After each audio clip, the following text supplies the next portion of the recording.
সেইকাৰণে কৈছে তপ তপ যজ্ঞ মহা দান তীৰ্থস্থান কৌটি ভাগ্য মুহি কৃষ্ণ কথাৰ সভা। যিমান তুমি কৌটি দান দিয়া, যিমান তুমি তীৰ্থ ভ্ৰমণ নকৰ কিয়, যিমান তপ কৰ যজ্ঞ কৰ যিয়ে নকৰা কিয়, কৃষ্ণ কথা সমান হ'ব নোৱাৰে। আৰু কৃষ্ণৰ ভক্তিৰ একমাত্ৰ উপায় হৈছে শ্ৰৱণ আৰু কীৰ্তন। নবিধ ভক্তিৰ ভিতৰতে শ্ৰেষ্ঠ হৈছে শ্ৰৱণ আৰু কীৰ্তন। কপিল প্ৰভুৱে এটা কথা কৈছে। সেইকাৰণে আমাৰ শংকৰ গুৰুদেৱৰ প্ৰথমতে কৈছিল ইয়াতে শ্ৰৱণ মানে শুনা, কীৰ্তন মানে কোৱা।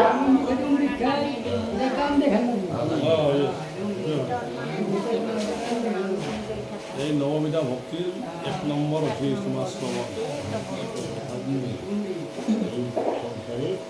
আর কোনো মুক্তি পাওয়ার রাস্তা নেই, এই হরি কথা অমৃত পিয়ন্তে তজু মুখে নাই খুদা কৃষ্ণ নাবা হয়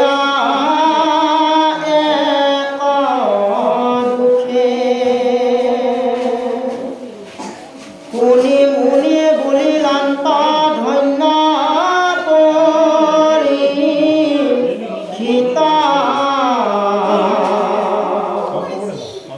মাধৱৰ কথাত শান্ত চিত্ত। হৰি কথা অমৃততকৈ শ্ৰেষ্ঠ। দেৱতাসকলে অমৃত খাইছিল, খাই তেওঁলোকে কি হৈছে অমৰ হৈছে। সূৰ্য দেৱতা আজিও অমৰ হৈ আছে, বায়ু দেৱতা আজিও অমৰ হৈ আছে, চন্দ্ৰ আজিও অমৰ হৈ আছে, ব্ৰহ্মা আজিও অমৰ সৃষ্টি কৰি আছে, বিষ্ণু আজিও অমৰ পালন কৰি আছে, আৰু ৰুদ্ৰ আজিও অমৰ সংহৰণ কৰি আছে। 33 কোটি দেৱতাই অমৰ হৈছে অমৃত খাই। আৰু সেই অমৃত আমাক কলিৰ যুগত থৈ দিছে। কিহত থৈছিল? হৰি কথা অমৃত পিয়ন্তে তজু মুখে নাই সুধা কৃষ্ণ নাবাধয় একো দুখে। কলিৰ যুগত অমৃত থৈ দিছে। অমৃত হৈছে হৰি কথা। এই অমৃত এই যদি পান কৰা হ'ব পাৰে, এতিয়া আমাৰ ক'ব এই আমি নমৰিম নেকি? দেৱতাবিলাকেতো অমৃত খাই নমৰিলা, আমি এই কৃষ্ণ কথা আমি নমৰিম নেকি? দুজন অসুৰো খাইছিল না অমৃত? খাইছিল। সেইটো বেলেগ গল কাটি দিছিল নহয়, এতিয়াও অমৰ হৈ আছে। গিলিব পৰা নাই, কিন্তু লাগে নহয়, সূৰ্য গ্ৰহণ লাগে, কোনো স্থান নাই, ভাৰী স্থান নাই। এই অমৃত হৈছে কৃষ্ণ অমৃত। এই অমৃত আমি ল'ব লাগিব। আৰু এই অমৃত ল'লে আমাৰো অমৰত্ব লাভ কৰিব পাৰিম। অমৰ মানে হৈছে এইটো বুজনা যে আমি মৰিমে নেকি, সেইটো নহয়। সেইটো হৈছে আত্মাৰ অমৰ। আমি যে আত্মাবিলাকে যে অ'ত ঘূৰো ত'ত ঘূৰো, নানানটা জমিত ঘূৰো না নাই, আত্মাৰতো মৰণ নাই। জীৱন মৰণ আছে নেকি? আমাৰ প্ৰতিমা কান্দে গাইছে জীৱন মৰণ নাই, দেহা গলি পচি যায়। ভাই এইবিলাক আমাৰ দেহটো গলি পচি যাব, কিন্তু আত্মাটো মৰণ নাই। আত্মাটো আন এটা দেহত প্ৰৱেশ কৰিব। আজি মানৱ জীৱন লৈছোঁ, কালি কি হয় পংগুৰ হ'ব, কালি গৰু হ'ব লাগিব, কালি ছাগাল হ'ব লাগিব, কালি মুৰ্গী হ'ব লাগিব, কালি পাউৰা হ'ব, নানানটা জনীত ঘূৰিব লাগিব। 84 লক্ষ জনী ঘূৰিব লাগিব। তাৰে পিছতহে মানৱ জন্ম পায়। এই যে আমি ঘূৰিব লাগে, এই ঘূৰিব লগা আমাৰ বেমাৰটো হৈছে অমৃত পায়, ঔষধ পায়। আমাৰ ঔষধটো হৈছে কৃষ্ণ কথা। এই কৃষ্ণ কথা যদি একবাৰ কাম কৰা, তুমি আমি ঘূৰিব লাগে গোবিন্দৰ লগত মিলি হ'ব। আৰু যদি কৃষ্ণ কথা নুশুনা, সেই যাই ক'ব লাগিব, তোৰ শাস্তি ভোগ কৰিব লাগিব, কষ্ট। নৰকতো আছে যন্ত্ৰণা জানা। সেইকাৰণে আমি কৃষ্ণ কথা বুলি আন নানান জনিত আমি ঘূৰিব লাগে। কথাটো কৈছে সেই অমৃত এই অমৃত মানে কি অঁ অমৃত মানে এইটোৱে বুজাইছে যে এই আত্মাটো অমৃত স্বৰূপ হৈ অঁ হৈ যাব ঈশ্বৰৰ সৈতে লীন হৈ যাব তাৰ জন্মমৃত্যু নহয় নহ'ব সেইটোৱে এই অঁ সেই ঠিক কৈছে আৰু জনম নহ'ব আৰু জনম হ'ব নালাগে না ঠিক এই কথাখিনি এটা কৈছে কেমন নম্বৰ অঁ ঠিক কৈছে আৰু জন্মমৃত্যু নাই কৃষ্ণৰ তাতে যে লীন হৈ যাবা আৰু জনম নাই জন্ম নাই মানে তাতে একদম আমি এই অমৃত পানাই কাৰণে আমি এই জন্ম বা লাগব ভোগা লাগব কষ্ট জন্মতে না অঁ পাপৰ দুঃখৰ হাবি অঁ এই বুজি পাইছে আমাৰ উদ্ধাৰ নাই এই কৃষ্ণ কথা হে উদ্ধাৰ সেই অমৃত সেই অমৰ সেই অমৃত আৰু এই কৃষ্ণ কথা শুনিলে আমাৰ ভোকিয়া নালাগে বুলি কৈছে এতিয়া আমি কৃষ্ণ কথা শুনি আছোঁ আমাৰ ভোকিয়া লাগছে আমাৰ দুখ হৈছে নেকি সুখ পাইছোঁ আনন্দ পাইছোঁ আৰু সেইকাৰণে সুকমণীয় পৰীক্ষিতক ধন্য দিছিল তুমি যে একান্ত মনে কৃষ্ণ কথা শুনছ তোমাকো ধন্য একান্ত মনে শুনবা লাগে কৃষ্ণ আমি ইয়াতে বহিছোঁ বহি যদি আমাৰ মনটো ঘৰত থাকে এই ক'ৰবাত কাগজত থাকে এইবিলাক কণাত দি মনটো যদি থাকে এনে কম নহ'ব আহিও নাই এই যেনে স্কুলত গেলি চলি এটা দিনে স্কুলত যায় সি আগত ডেস্কতে বহে পৰীক্ষাত কিয় সি যায় ঠিকে আগতে বহিব ঠিকে কিন্তু তাৰ মনোযোগ নাই মাষ্টৰে কি বুজে সি নাজানে লাষ্টতে ৰিজাল্ট মাষ্টৰে কিন্তু আগত ডেস্কত বহিলে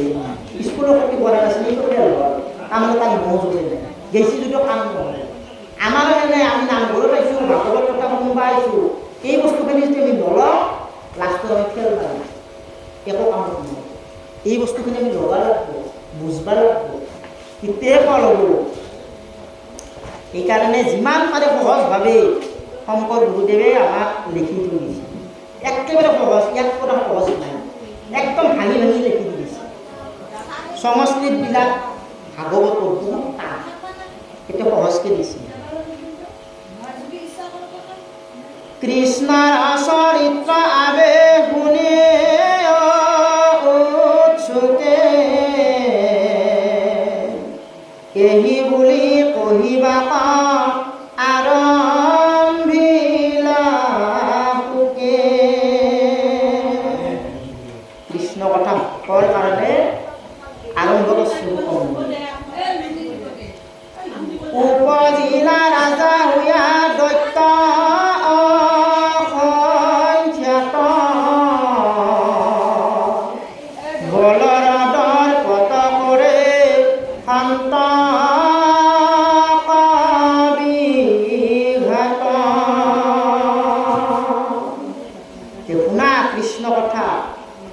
ডাকৰ যুগত কৃষ্ণ অৱতাৰ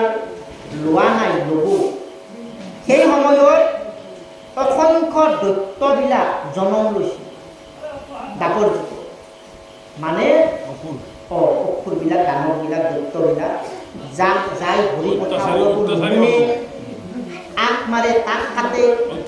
অত্যাচাৰীৰ অভাৱ নহয় এতিয়া যেতিয়া নহ'ল পৃথিৱীত অন্যায় অন্যায় ধৰ্ম নাই বলৰ দৰ্পত কৰে পণ্টক দিঘা কোনোবা যদি ঈশ্বৰৰ নাম লৈছি দৈত্যবিলাকে বাধা দিয়ে কিয় নাম লৈছা ঈশ্বৰৰ নাম লগত উল্টাটো আমাৰ লগত অমুক কৰ তমুক কৰ আৰু যদি নাম লৈছি তাক কাটে মাৰে তাৰ শক্তি আছে ভকততো শক্তি নাই আমাৰ এনে আজিকালি বহুত আছে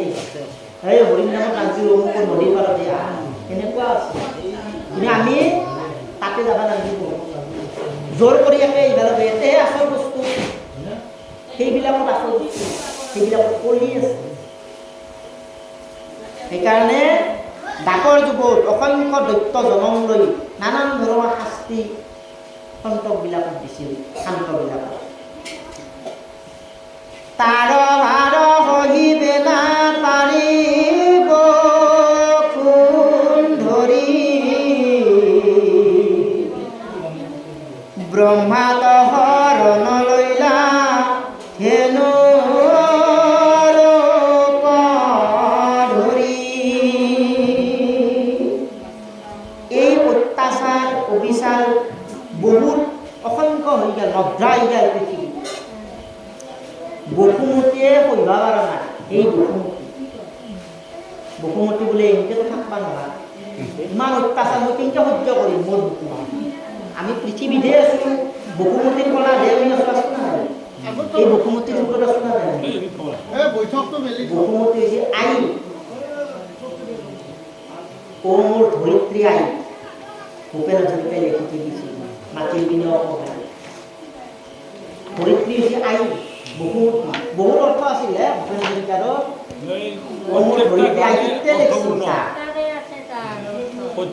এই বসুমতীয়ে দাঁতৰ যুগত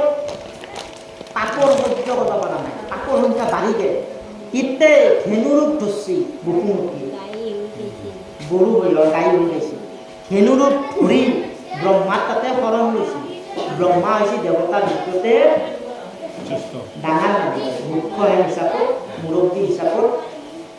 কিবা হ'লেই তেওঁক খবৰ দিয়ে বিচাৰ দিয়ে ব্ৰহ্মাই বসুমতীয় বোলে এনেকৈ থাকিব নোৱাৰা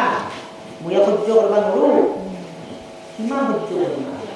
মই ব্ৰহ্মা খাই ক'ব লাগিব কথাটো সেই বুলি ব্ৰহ্মাক শৰণ লোৱা ধেনুৰূপ ধৰি আৰু গুৰুভাৱে ব্ৰহ্মাক বসুমতীয়ে ক'ব কি ক'ব এইটো ক'ব তনু ভৈল ক্ষীণ পিৰিলে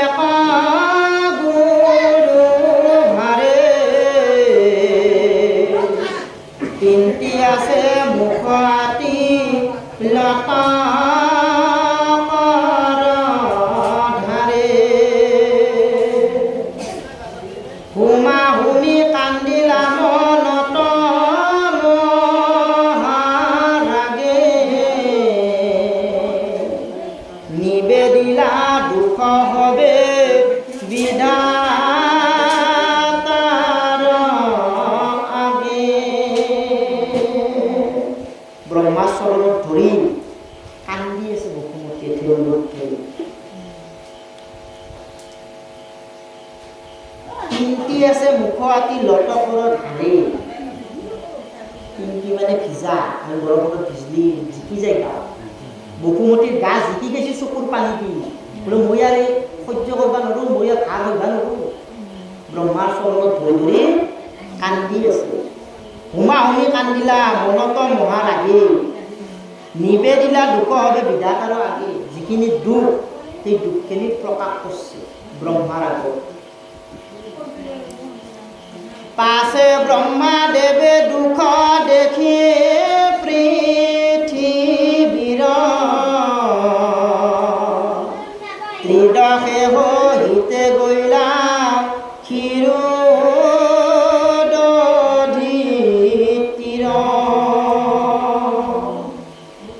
লাগিলা মন্ত্ৰে মাধৱক আৰাধিত শুনিলা আকাশী বাণী ব্ৰহ্মা সমাধিত ইতে ত্ৰিদশে সহিতে গৈলা ক্ষীৰো নদীৰ তীৰে ক্ষীৰো সাগৰৰ তীৰত 33 কোটি দেৱতাক লৈ ব্ৰহ্মাই উপস্থিত হৈছে আৰু সেই ক্ষীৰ নদীৰ তীৰত ব্ৰহ্মাই একান্ত মনে মাধৱৰ মন্ত্ৰ উচ্চাৰণ কৰিছে কৃষ্ণৰ নাম লৈছে মন্ত্ৰ আমিতো নাজানো ইমান মন্ত্ৰ সাগৰৰ নাম হৈছে ক্ষীৰোদ সাগৰ আৰু সেই ব্ৰহ্মাই ঈশ্বৰক ধ্যান কৰিছে মন্ত্ৰৰে 33 কোটি দেৱতাক লৈ তাৰপিছত কি হ'ব পাছে ত্ৰিদশক ব্ৰহ্মা বুলিলা লাগিলা মন্ত্ৰে মাধৱক আৰাধিত শুনিলা আকাশী বাণী ব্ৰহ্মা সমাধিত পাছে ত্ৰিদশক ব্ৰহ্মা বুলিলা বচন বিষ্ণুৰ আদেশ শুনি ইয়ক দেৱ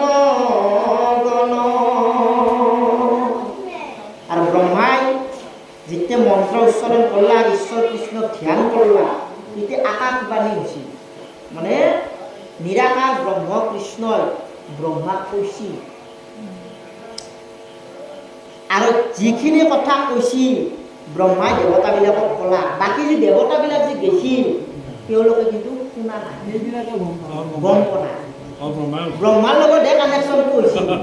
মাধ্যম হৈছে ব্ৰহ্মা মাধ্যম তাৰমানে সমাধিটো ব্ৰহ্মাই ব্ৰহ্মা জ্ঞানটো ব্ৰহ্মাই লৈছিল সেইকাৰণে ব্ৰহ্মা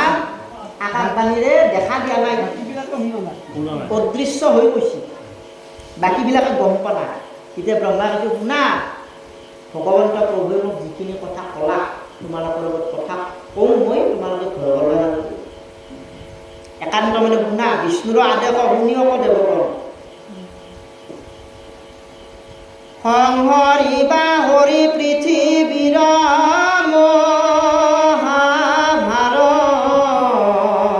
মহাভাৰত তুমি হব হোৱা যদু কুলে অৱতাৰ বসুদেৱ গৃহত সাক্ষাতে নাৰায়ণ উপজিবা অৱশ্যে নিয়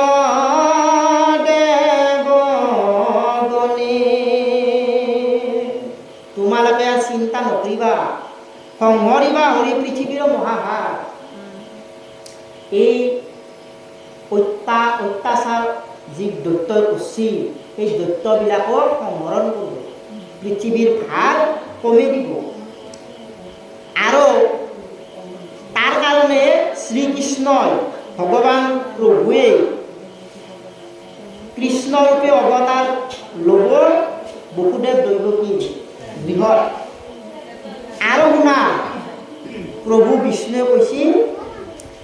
আমি এই দেৱতাবিলাকেও যদুকুলত অৱতাৰ ধৰিব লাগিব কাবাই বা গোপী হ'ব লাগিব কাবাই বা মানে হেৰি হ'ব লাগিব এই দেৱতাবিলাককো আদেশ দিছিল তোমালোকেও অৱতাৰ ধৰিব লাগিব কিন্তু ভগৱানটো ধৰিবই পাৰ্টবিলাক বদলি দিব বদলিব মানুহটো এটাইহে মানে সেইটো বেলেগ হ'ব পাৰ্টবিলাক বেলেগ হ'ব গোপী হ'ব কোনোবা গৰু হ'ব মুঠতে হ'ব লাগিব কৃষ্ণৰ লগত থাকিব লাগিব দেৱতাবিলাক সহায় কৰিব লাগিব এই কৃষ্ণৰ আদেশ ব্ৰহ্মাই কৰা যে আমাৰো দেৰি কৰিব নালাগে সোনকালে অৱতাৰ ধৰিব লাগে বসুমতীকে কৈছে তুমিও টেনশ্যন নকৰিবা তোমাৰ কলাত খোজ দিব কৃষ্ণ ভগৱান তুমিও চিন্তা নকৰিবা তুমিও পবিত্ৰ হ'বা তোমাৰ দুখ হৰণ কৰিব যদুকুলত অৱতাৰ ধৰিব সংহৰিবা হৰি পৃথিৱীৰ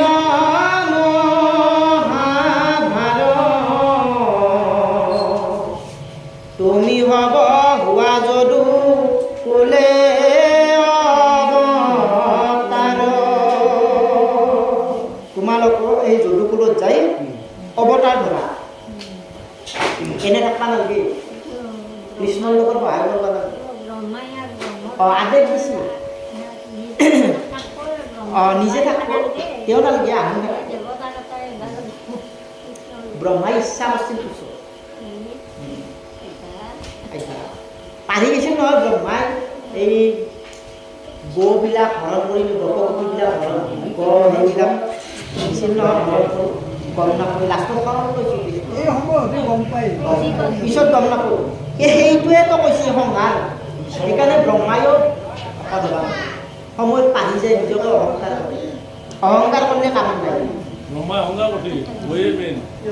বসুদেৱ গৃহত সাক্ষাতে নাৰায়ণ উপজিবা অৱশ্যে নিয় দেৱগণ তানে অৰ্থে দিব্য নাৰী গণ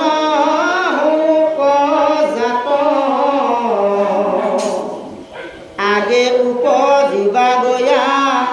অনন্ত সাক্ষাৎ যে শুনা কেনেকৈ নাটকখন ৰচনা কৰিব লাগে ব্ৰহ্মাই কৈ আছে বুজি আছে যে ভগৱান প্ৰভুৱে বসুদেৱ দৈৱকীৰ গৃহত সাক্ষাৎ নাৰায়ণে দেখা দিব ইভাগে কংসই বন্দী কৰি থৈ দিছে নহয় মথুৰাত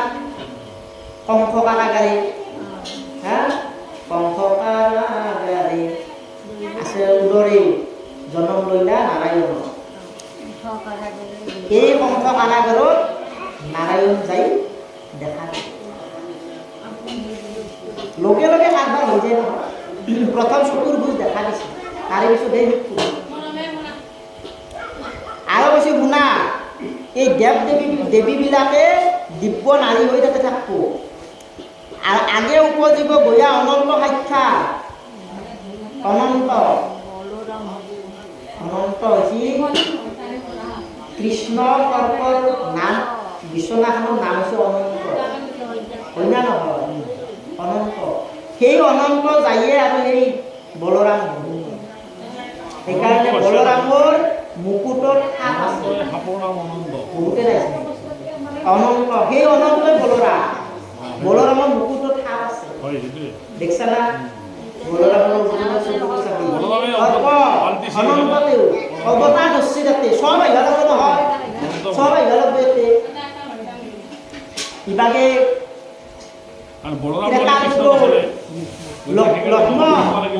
লক্ষ্মণে বলৰাম এই এটাই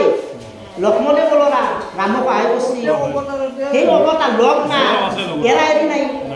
অনন্তৰ লগত সততে থাকে ঈশ্বৰ পৰম বন্ধু এইখিনিয়ে সেই কথাখিনি কৈছে যে আগতে অনন্ত যাই বলৰাম অৱতাৰ ধৰিছে কৃষ্ণৰে এইটো অৱতাৰ তাৰে পিছত কি হ'ব শুনা আৰু কাই ধৰিব লাগিব অৱতাৰ এইকেইটা মুখ্য কৈ আছে আৰু বাকী আছে এতিয়া আমিও কলিত যুগ আমাকো ভগৱানে পঠাইছে কাবাই বা কিবা আছিলোঁ কাবাই বা কিবা আছিলোঁ এতিয়া সেই অৱতাৰ সেয়ে ইয়াকে পঠাইছে এই নাটক আছে আগৰ জন্মত আমি কিবা পুণ্য কৰিছোঁ সেইকাৰণেহে আজি ঈশ্বৰৰ নাম ল'ব বিষ্ণুৰ আদেশে জগ মায়া ভগৱতী কাৰ্য সাধি বাক প্ৰতি হৈবা উৎপত্তি এহি বুলি ব্ৰহ্মা দিয়া দেৱ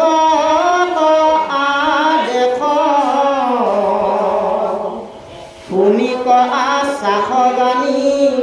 বুলিলা বিষ্ণুৰ আদেশ মৰ্মে জগমায়া মা ভগৱতীয়ে অৱতাৰ ধৰিব জগমায়া এই জগমায়াই মায়া আমাৰ যে মায়াত যে আবদ্ধ আছে সেয়ে মায়া জগমায়া তেওঁৰ মায়া বহুত মায়া মাও ভক্তি মাও সেই দুৰ্গাৰে এতিয়া দুৰ্গাৰে অৱতাৰ তেওঁৱে সেই জগময়া হৈ আনবা লাগিব না অসংখ্যৰ হাতত কৃষ্ণ মৰিব জগমায়াক আনি হেৰিব শংকৰ হাতত এবাৰ কৃষ্ণ মৰে এই নাটকখন কৰিব লগাৰ কাৰণে ভগৱতীক অৱতাৰ ধৰবা দিছে তুমিও যে ধৰবা লাগিব এইটো আদেশ দিছে আৰু বসুমতীক ক'লা তুমিও চিন্তা নকৰিবা সেইবুলি দেৱতাবিলাকক আদেশ দি সভা ভংগ কৰিব সন্দিবাত মাৰ মহা দুখ দেৱ হৰি খেদ কৰি হৰি স্বচ্ছ হুয় ধৰি এই বসুমতী আই তুমি দুখ নকৰিবা ভগৱন্ত প্ৰভুৱে অৱতাৰ ধৰিব তুমি দুখ নকৰিবা এটা আনন্দ মনে থাকা স্বচ্ছ হৈ থাকা পৰম নিৰ্ভয়ে কাকো ভয় কৰিব লাগে তুমি এহি বুলি নিজ থানে গৈলা সৃষ্টি কৰে শুনিয়ক যেন কথা হৈল তাত পৰে আৰু এনেকৈ ব্ৰহ্মাই কথাখিনি কৈ গুচি গ'ল আৰু ভাঙা ভাঙি হ'ল সমাজখন আৰু এটা কাৰ্যটোৱে হাতবা লাগে চব যাই অৱতাৰ ধৰবা তাৰপিছত কি হ'ল ক'ব স্বৰ্গ চব দেৱ দেৱী নামি আহিছে মথুৰা পাৰ্ট ল'ব লাগে না ল'ব লাগে ল'লাগে ঘুমে গৈছে চবতে স্বৰ্গত অধিক থান মথুৰা নগৰী এককালে জাক নাচা ৰন্ত দেৱ হৰি স্বৰ্গত অধিক হৈ উঠছি মথুৰা নগৰী মথুৰা পুৰী একদম জ্বলি উঠছি স্বৰ্গ যেনেহে চব অৱতাৰ ধৰছি না দেৱ দেৱী নামি আহিছিল উজ্জ্বল হৈছে উজ্জ্বল হৈ গৈছে চব আনন্দ সেইকাৰণে কৈছে সেই মথুৰাপুৰী শ্ৰীকৃষ্ণ সৰ্বদাই থাকিব বুলি কৈছে এতিয়াও থকা বুলি কৈছে এটা কথা চিন্তা কৰা মথুৰা নাই মোবাইল নাই ক'ত মথুৰা ক'ত বৃন্দাবন আমাৰ শংকৰদেৱ